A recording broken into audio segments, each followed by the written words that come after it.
E agora você acompanha pela Rádio Rio de Janeiro o programa Estudo das Obras de André Luiz. Vamos refletir sobre o livro Nosso Lar. Produção e apresentação, Tereza Cristina e Marco Antônio.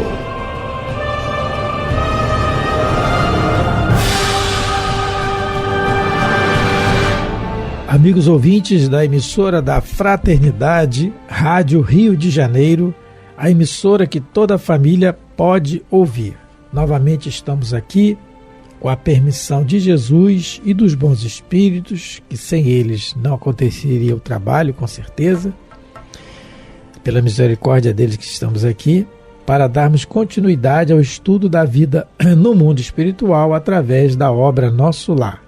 Obra que foi ditada pelo espírito André Luiz e que foi psicografada pelas mãos abençoadas do missionário Francisco Cândido Xavier.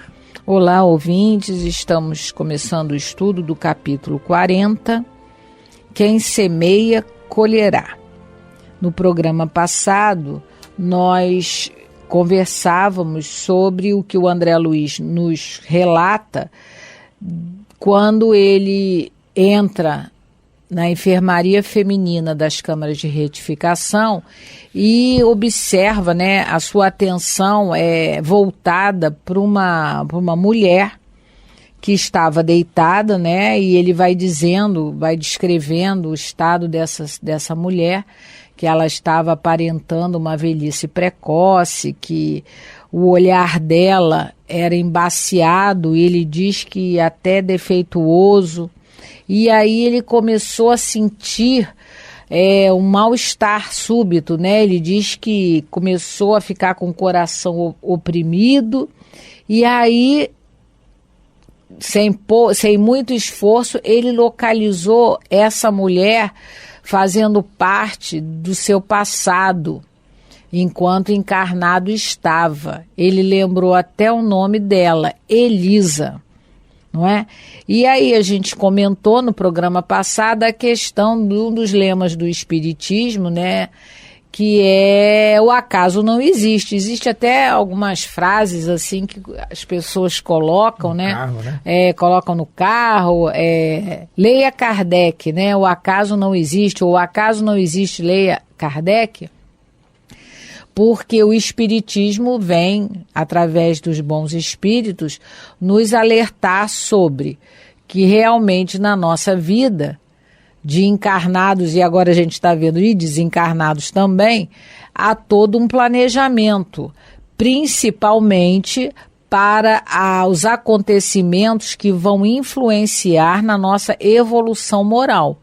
Então, tem coisas na nossa vida que vão acontecer que realmente vão independer da nossa vontade, do nosso livre-arbítrio. Por quê? É a semeadura do que a gente plantou. Então, não é a colheita, amor. É a colheita do que a gente plantou. É isso. É a colheita, não é a semeadura, né? É a colheita do que a gente plantou, né? O que a gente semeou aí para trás. Então, não vai ter jeito. Seja de bom, porque também, né, alguma coisinha a gente pode ter feito de bom e a gente pode receber, não as consequências do ato bom. Mas a maioria são atos, né, são plantações que nós fizemos de espinhos. Muitas das vezes a gente, como o André Luiz, a gente desrespeitou muitas pessoas.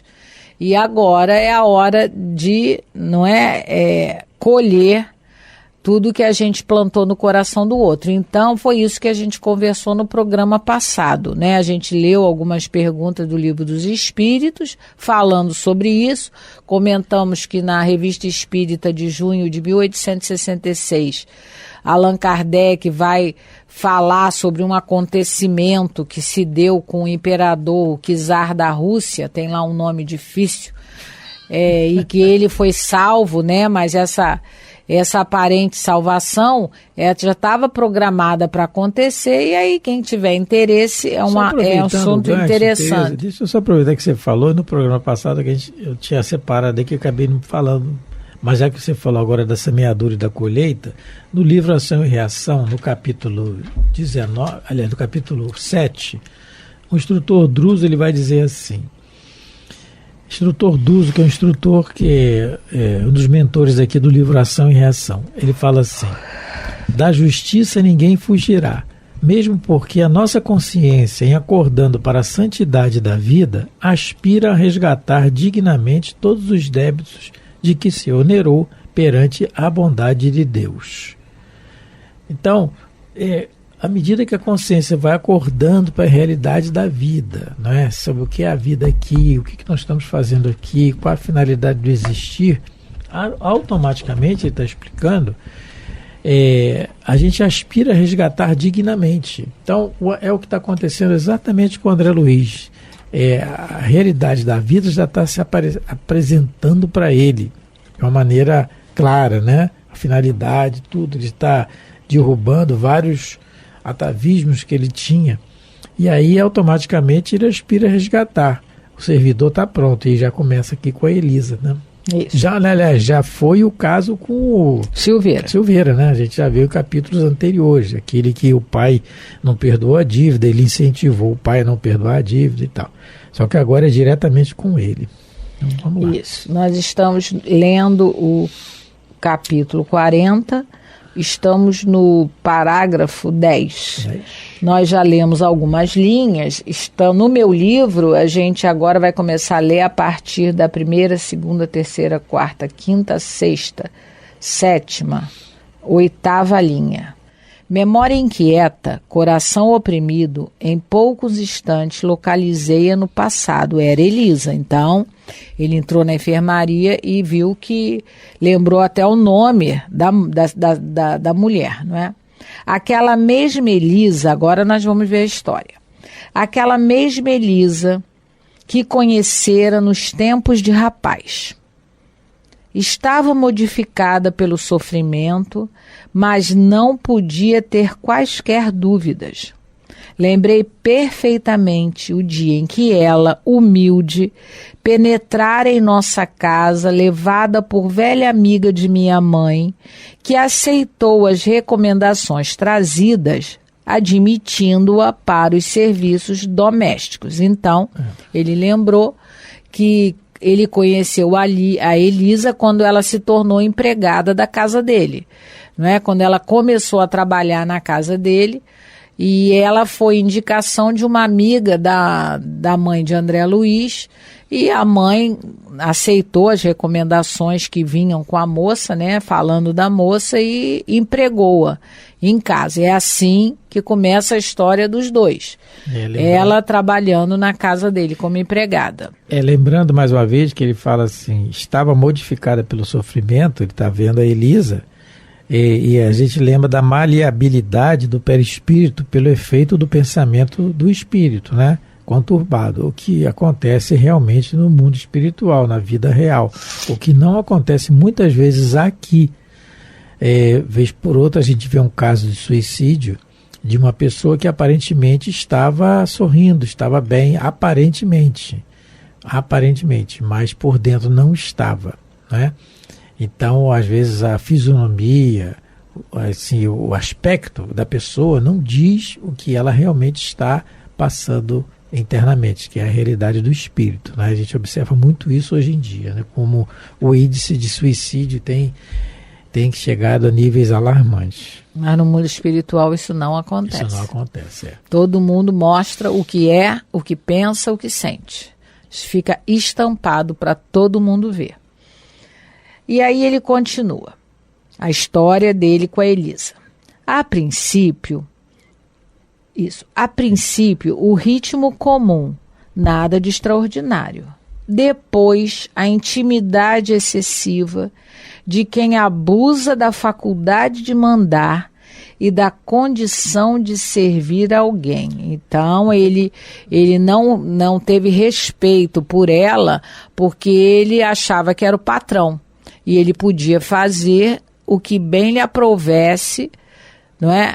No relacionamento com essa moça humilde. Então, ele, graças a Deus, isso a gente tem que ver, que ele está reconhecendo que, né, ele está reconhecendo o comportamento equivocado dele, que desde o princípio, né, desde que ele se encontrou com a Elisa, desde esse momento ele agiu com ela como um objeto, na realidade, né? Algo que ele era dono, entre aspas, né? Porque ele era o patrão, então ele, como ele coloca aqui, ele começou a desenvolver uma intimidade meio que imposta, ao que parece aqui, ele provocou pela situação dele de ser o patrão dela, né? Entre aspas, né? Também, porque era o pai e a mãe que contrataram, mas ele era filho dos donos da casa, ele de alguma maneira mandava nela também. Uma situação financeira muito boa, eles tinham dinheiro herdado do avô, ele conta isso no início do livro, a gente já leu sobre isso. Agora, detalhe, a gente tem que observar e analisar é quem abusa da faculdade de mandar. Então, abusar da faculdade de mandar, como a gente tem falado nesse capítulo, principalmente nesse O Acaso Não Existe, né? Já vi o reencontro dele com a Elisa, na faculdade de mandar também o acaso não existe. Nós, às vezes, estamos numa encarnação em que nós estamos imbuídos no só serviço de mandar. Nós somos o chefe de alguém, né? Então, isso aí é uma aprovação, uma prova para o espírito. No livro Caminho, Verdade e Vida, no capítulo 81, o Emmanuel fala sobre isso. O título é Ordenações Humanas. Ele pega uma frase de Pedro, Epístola de Pedro, capítulo 1. Pedro dizendo assim: sujeitai-vos, pois, a toda a ordenação humana por amor do Senhor. Né? Obedecer. E aí ele vem dizendo que, assim,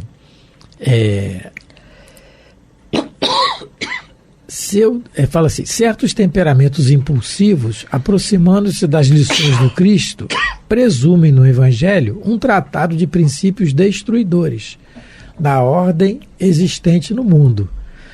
Há quem figure no mestre um anarquista vigoroso, inflamado de cóleras sublimes. Jesus, porém, nunca será patrono da desordem. Então ele começa iniciando a frase de quem obedece. Jesus nunca foi patrão. Eu já ouvi várias vezes pessoas falam isso. Jesus era um revolucionário. Era, realmente, das ideias. Mas não um revolucionário como a gente quer entender. Com violência. Com violência, como a gente quer que ele seja. E não é assim. Né? E mais adiante na página, ele diz assim. Aí ele já fala da autoridade de mandar. Se o detentor da autoridade exige mais do que lhe compete, transforma-se num déspota que o Senhor corrigirá através das circunstâncias que lhe expressam os desígnios, no momento oportuno. Então, é Deus que vai... Meu patrão é chato, é um déspota, mas é Deus que vai corrigir. Essa certeza é mais um fator de tranquilidade para o serviço cristão, que, em hipótese alguma, deve quebrar o ritmo da harmonia. Então, a harmonia do trabalho. Nós somos convocados a um trabalho para fazermos ele com harmonia, mesmo que o patrão seja um déspota. Isso é fácil de falar, eu estou dizendo aqui o ensinamento que o Emmanuel está colocando, os espíritos não colocam, mas a gente está aqui para aprender, não é? Isso. Não é fácil de fazer. E mais adiante, ele finalizando, diz assim: faças, pois, indiferente às ordenações da máquina de trabalho que te encontras. É possível que muitas vezes não te correspondam aos desejos, mas lembra-te de que Jesus é o supremo ordenador na terra e não te situaria o esforço pessoal onde o teu concurso fosse desnecessário.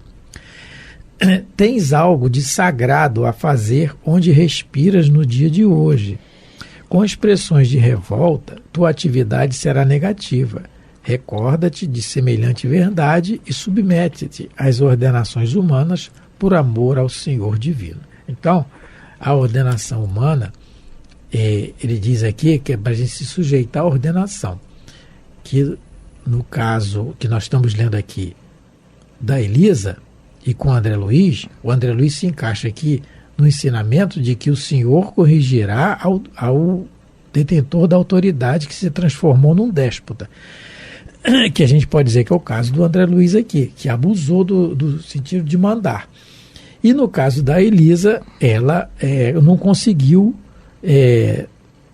vamos dizer assim, ser aquela serviçal com a dignidade que deveria ser. O que nós talvez faríamos a mesma coisa, porque Sim. é muito difícil, é complicado. Não estamos julgando aqui ninguém.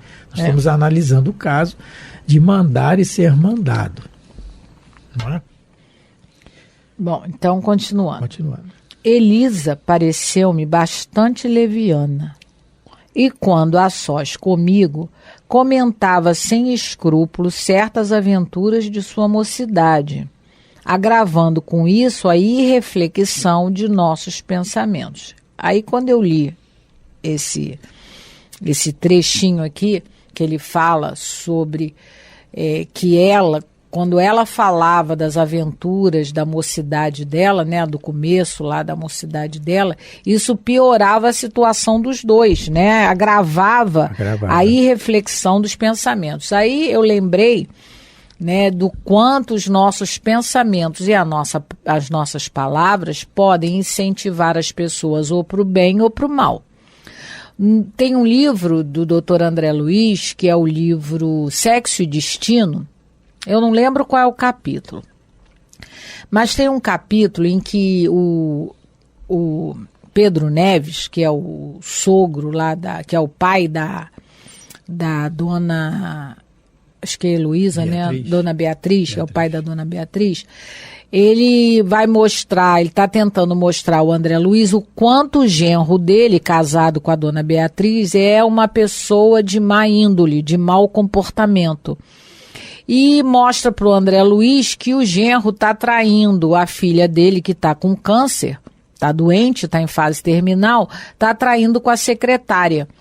E aí eles, né, começam a ver a cena e os pensamentos do André Luiz e do Pedro Neves, né, começam a, vamos dizer assim, incentivar. A fermentar, né, porque o fermento faz a coisa crescer, a fermentar lá a atitude dos dois. O André Luiz deixa isso claro nesse capítulo do livro, eu não lembro, é um dos primeiros dos capítulos, não sei se é o capítulo 2 ou o capítulo 3, por aí, é no começo.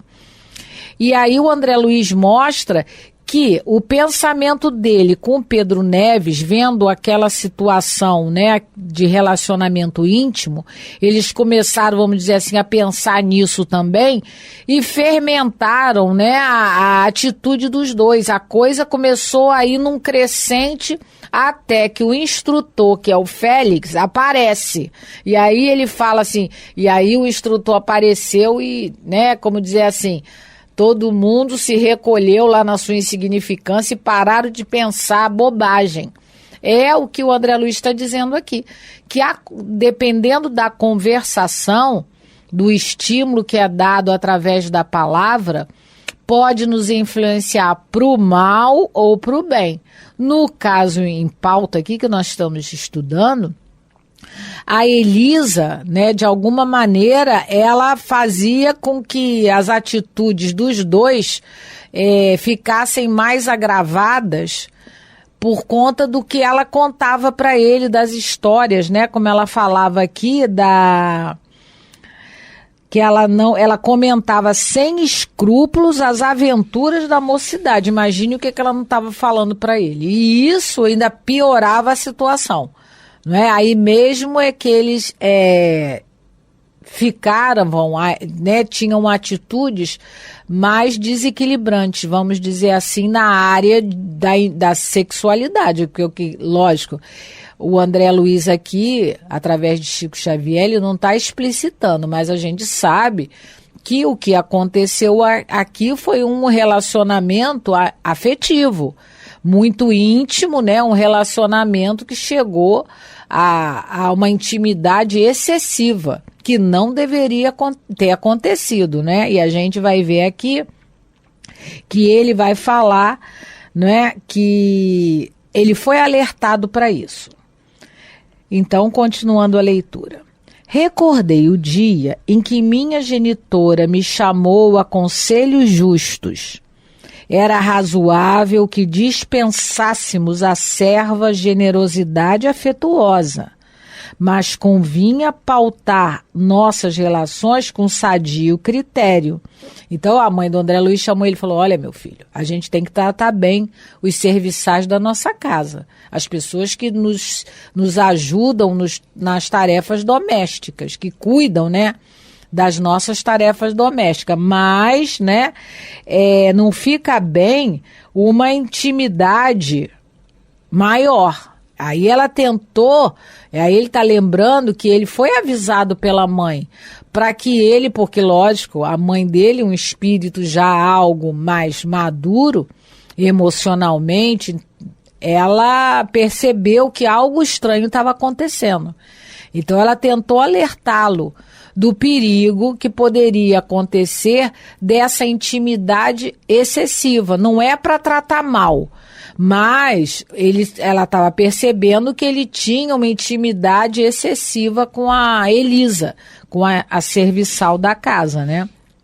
E aí continua. Entretanto, estouvadamente, levara eu muito longe a nossa camaradagem. Estouvadamente quer dizer de maneira leviana, que esquece as obrigações. Estou traduzindo aqui. Isso, então ele não escutou o conselho que a mãe lhe dera e ele continuou, não é, como ele diz aqui, estouvadamente, a amizade, né, que ele mantinha com a Elisa, que a gente sabe hoje, que dá para perceber que era uma intimidade a nível afetivo, não é? Mas, como ele mesmo colocou aqui, começou quando ele abusou da autoridade dele. Sobre a moça que ele mesmo relata que ela chegou de uma maneira humilde, era uma moça mais simples e não devia ter estudo. Imagina, na época, né, em que se passa isso aqui, porque se André Luiz desencarnou em 30 e poucos, né, a juventude dele foi no século... Década de 20, por aí. Ou antes, né? Ou antes, né? O início do século. Então, com certeza, ela deveria ser analfabeta, uma moça bem simples mesmo. E ele abusou da autoridade dela. A discriminação, até pouco tempo, hoje em dia está bem mais diluído isso, né? Mas a discriminação entre quem é quem, do rico, do pobre, do patrão, do empregado, era muito distante, é muito evidenciada a discriminação, uma discriminação mesmo. E um afastamento, né? Uma distância, isso que eu queria dizer, uma distância muito grande, né? Então, ele abusou dessa humildade dela, com certeza. Isso. Sob enorme angústia moral, abandonou Elisa mais tarde a nossa casa, sem coragem de me lançar em rosto qualquer acusação. Viu? Então, a mãe avisou, provavelmente deve ter havido uma conversa entre a mãe e o pai de André Luiz, e a moça foi dispensada. A moça foi mandada embora da casa de André Luiz, né? Como ele coloca aqui, sob enorme angústia moral. Ela deve ter sido acusada para ela hoje, sair... Né, se fosse hoje, colocaria na justiça, chamaria alguém, justiça gratuita, abusou de mim e tal. Mas isso é hoje, por isso que a gente está dizendo. Isso é no início do século XX, coitada, né? Então, quer dizer, ela deve ter levado toda a culpa do que aconteceu. Isso, ela, né, como dizem, a corda estoura sempre para o lado mais fraco. E nessa época ela levou toda a culpa, mas ele consegue dizer, né, que apesar de tudo, ela não teve coragem de fazer qualquer acusação, né? Talvez por medo, imagine, né? A gente já viu o caráter do pai do André Luiz, e quem contratava na época, com certeza não era a dona da casa, era o dono da casa. Imagina o que essa menina não escutou, o que a Elisa não escutou, né, do pai de André Luiz. Então ela não teve nem coragem de argumentar alguma coisa. A época era essa mesmo, e ainda hoje há muito constrangimento, muitas das vezes, de vez em quando a gente olha na mídia, pessoas ainda trabalhando em regime escravo, né? E trabalhos dentro de casa de certas famílias. Pessoas que sofrem ainda, imagine em 1900, né? Há 120 anos atrás, como não eram difíceis as coisas. Mas chegamos ao final do programa. Acabou. Não é? E semana que vem Semana que vem não, no próximo programa, não é semana que vem, no próximo programa, a gente vai continuar a conhecer a história de André Luiz com a Elisa. Muita paz de Jesus a todos vocês. Muito obrigado pela atenção, pelo carinho. Fique com Deus. A Rádio Rio de Janeiro apresentou o programa Estudo das Obras de André Luiz. Produção e apresentação, Tereza Cristina e Marco Antônio.